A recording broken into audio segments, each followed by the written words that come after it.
Ouais, bonjour à tous. Je suis encore embêté avec ma C5 de 2008. J'ai toujours un souci de frein à main. Donc ça s'est déclenché une fois. J'ai juste sorti le fusible, remis le fusible et c'est revenu impeccable. Et puis ça a recommencé. Et là, j'ai pas réussi. Voilà.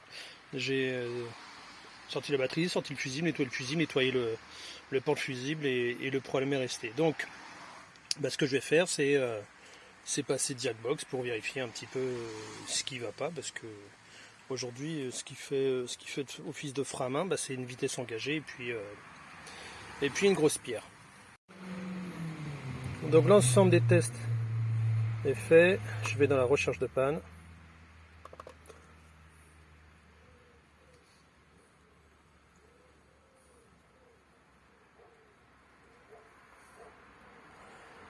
Alors, arrivons dans le BSI, ce qu'il en est.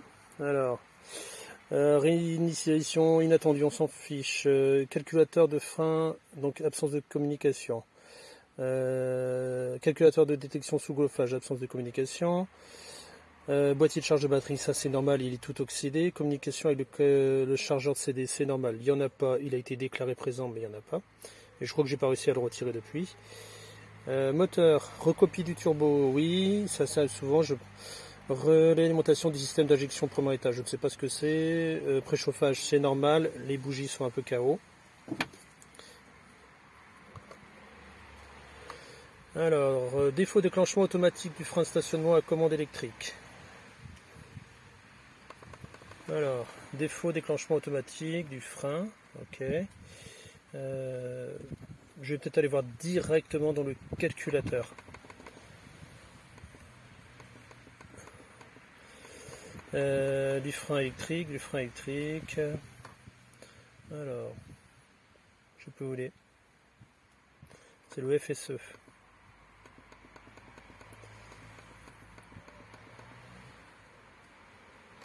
Voilà, frein secondaire électrique, erreur de communication.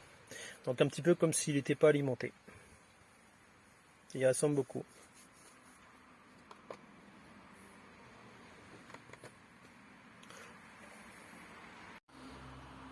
Alors avant de faire n'importe quoi avec la batterie, je vais couper le contact. Fermer l'application aussi.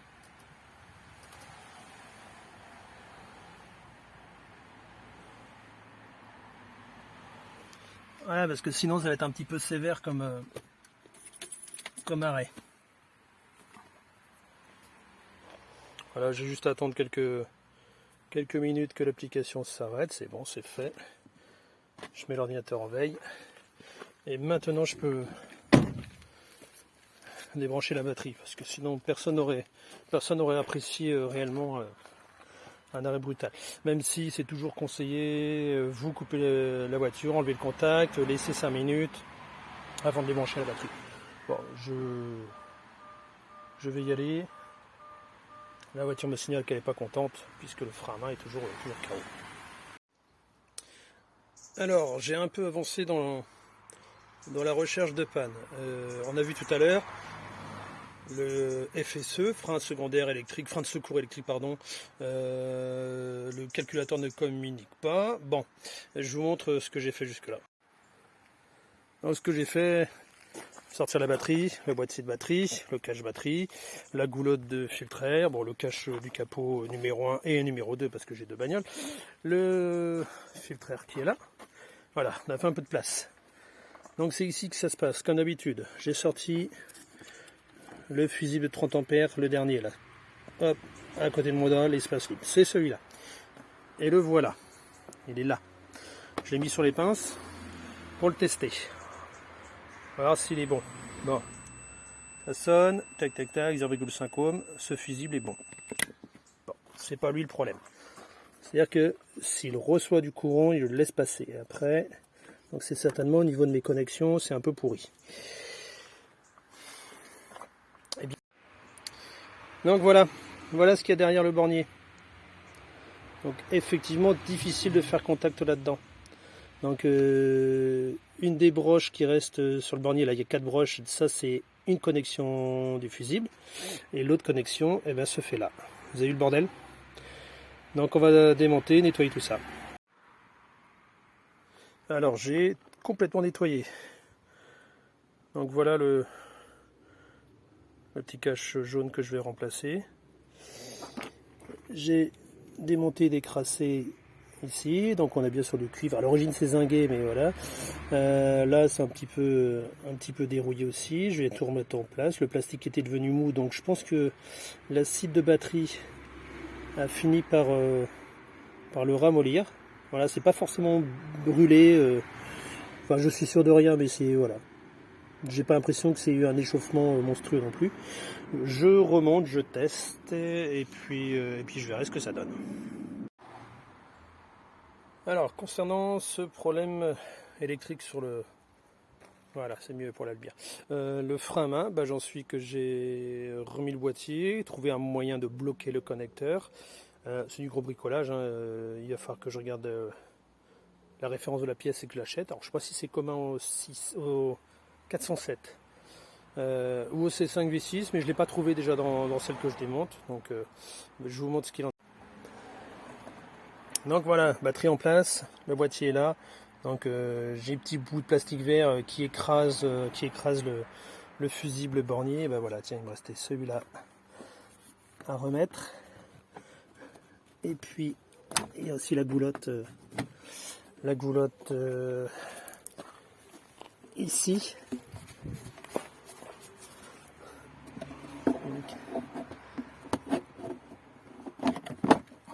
Qui va par là. Et là j'ai un petit rivet à poser.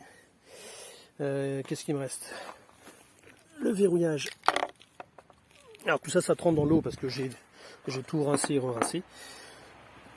Le verrouillage de la batterie.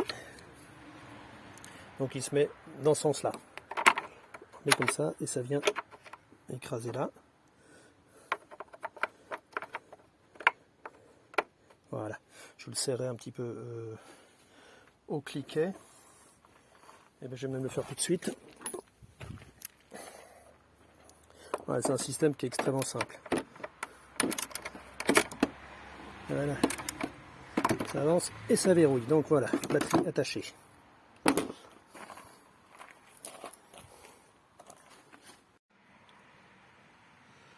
Donc je viens de rouvrir la porte. Forcément, le défaut frein de parking est réapparu, puisqu'il n'y a pas eu de réinitialisation depuis le début. Ici, j'ai enlevé la clé. Je vais pas redémarrer l'outil de diag. J'ai une vitesse engagée. Voilà, point mort. Contact. Alors, il va se passer quelques petites choses. Oh, faut que je reste bien appuyé sur les freins, sinon je vais défoncer la voiture. Je démarre. Alors, le coffre est ouvert, c'est normal. Le frein clignote. Par contre, quelque chose qui est arrivé. Oh, je coupe la clim. Voilà. Quelque chose qui ne marchait pas tout à l'heure, j'avais plus de lumière ici. Plus d'électricité, plus de lumière. Donc ça, c'est ok. Alors, pour desserrer le frein, j'appuie. Il ne se passe rien. Je vais le serrer. Et il se passe rien.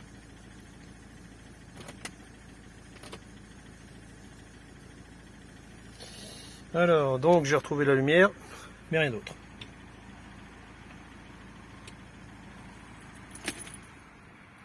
Je coupe. Frein de parking défaillant, il est éteint.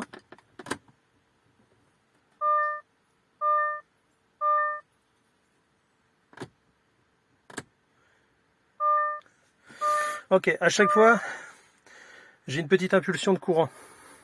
J'entends du bruit au niveau du moteur, c'est comme quand l'alimentation est trop faible. Je recommence.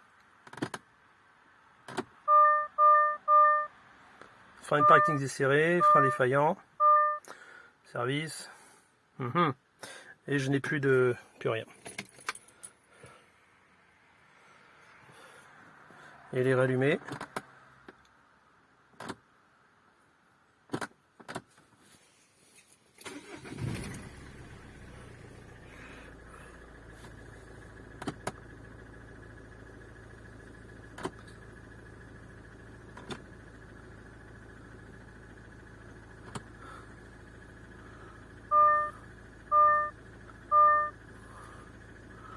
Donc système défaillant, coupure totale.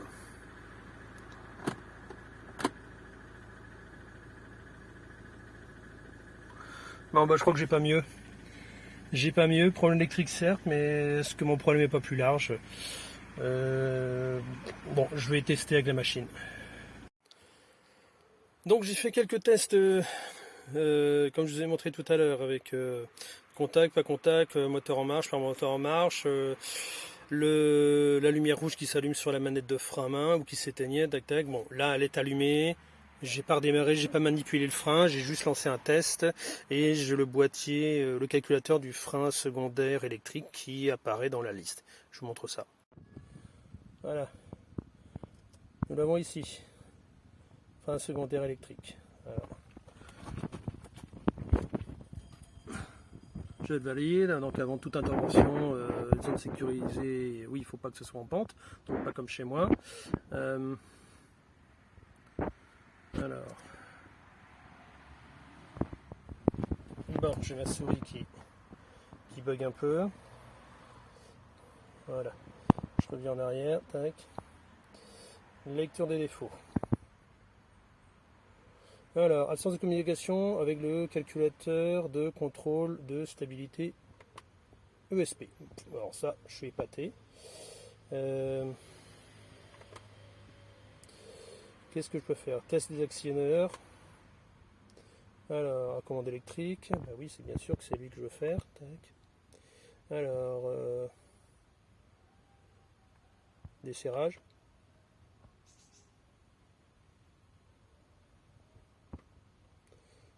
On y va. Bon, desserrage, j'entends rien, c'est normal, puisqu'il est desserré.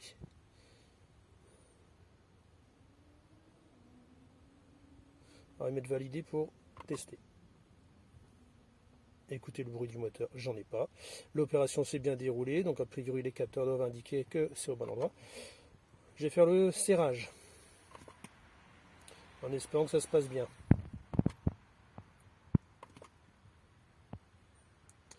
Alors, le pilotage du test n'a pas abouti. Alors, lecture des défauts, attention d'alimentation du frein, lecture des mesures paramètres et lecture des défauts. Si le FSU subit une sous-tension, donc il y a de grandes chances que ce soit ça. Alors,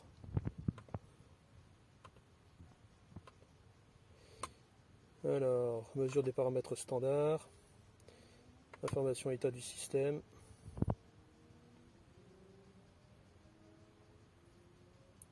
Alors, état indéterminé, commande relâchée.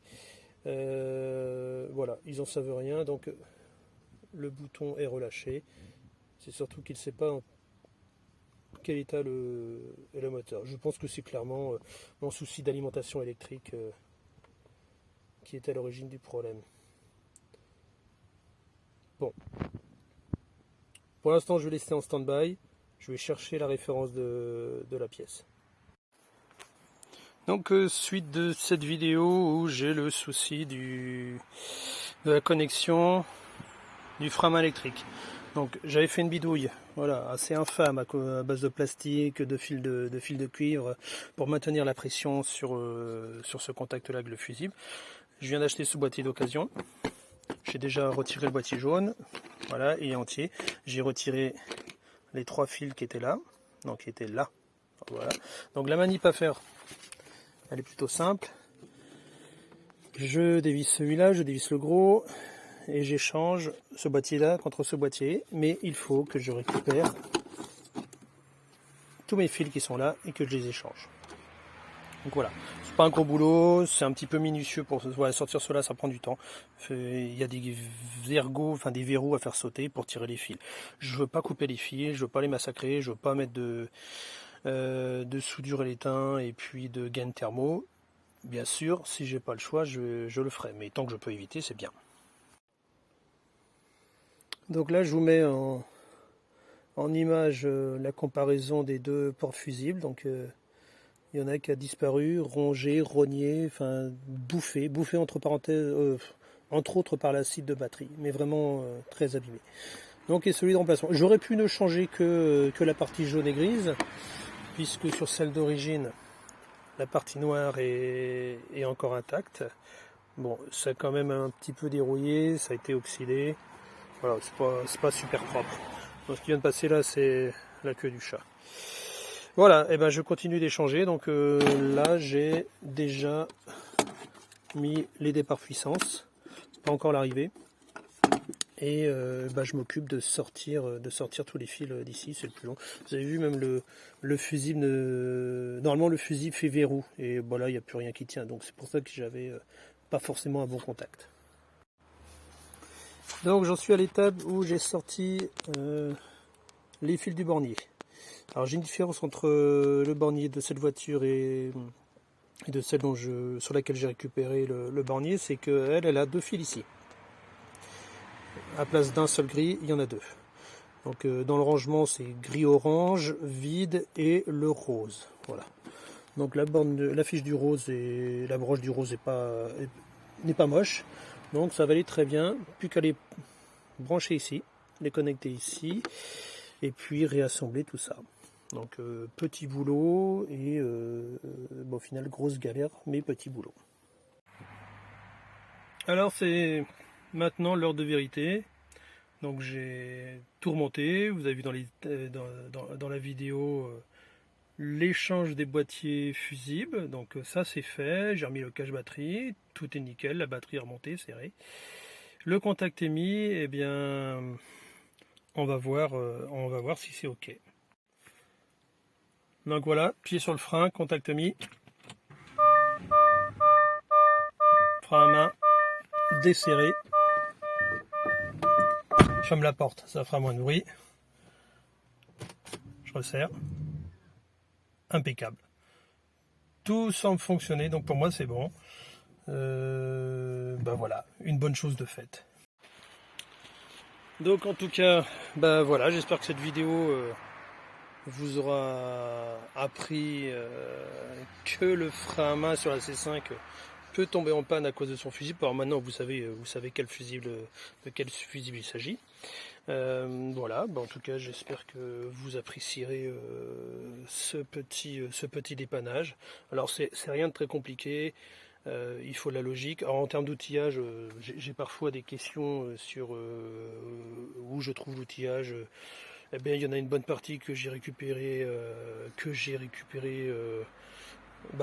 crois que oui, mon père, ouais, c'est ça, ouais, il a une partie des boîtes qui m'a été donnée. Beaucoup d'entre eux c'est du Lidl, énormément de Lidl, parce que alors Lidl, Brico Dépôt, Brico Marché, Castorama, enfin j'achète au besoin. Voilà, c'est pas du matériel professionnel, mais ça fait le job. J'ai quand même Jackbox, hein, ça c'est bien pratique. Après, vous verrez dans une faut sur la dépannage de clim. Bah oui, effectivement, je me suis aussi équipé de pompe à vide, de mano, de vacuomètre. Il faut un minimum de matos pour faire. J'ai aussi un petit oscillo, donc ça c'est super pratique. Vous verrez dans le dépannage de l'embrayage de clim comment ça marche et ce que j'en fais. J'ai des grip fils. Donc voilà, je suis un amateur qui se débrouille. C'est pas que j'aime pas les garages, hein, pas du tout, mais c'est pas le même coût. Voilà, se dépanner soi-même, ça permet de gérer son budget voiture. Voilà, en tout cas, merci d'avoir regardé la vidéo. Abonnez-vous si ça vous intéresse. Je vais peut-être me diversifier, parce que là je suis très C5. D'un côté c'est le nom de la chaîne, hein. Mais j'interviens aussi sur d'autres voitures. Donc j'ai fait une Opel pour un turbo, une C4 pour des freins, je fais des petites bricoles pour des gens que je connais. En tout cas voilà, merci à vous. Abonnez-vous, c'est un vrai soutien pour nous, pour faire du contenu, donc n'hésitez pas à le faire. Merci.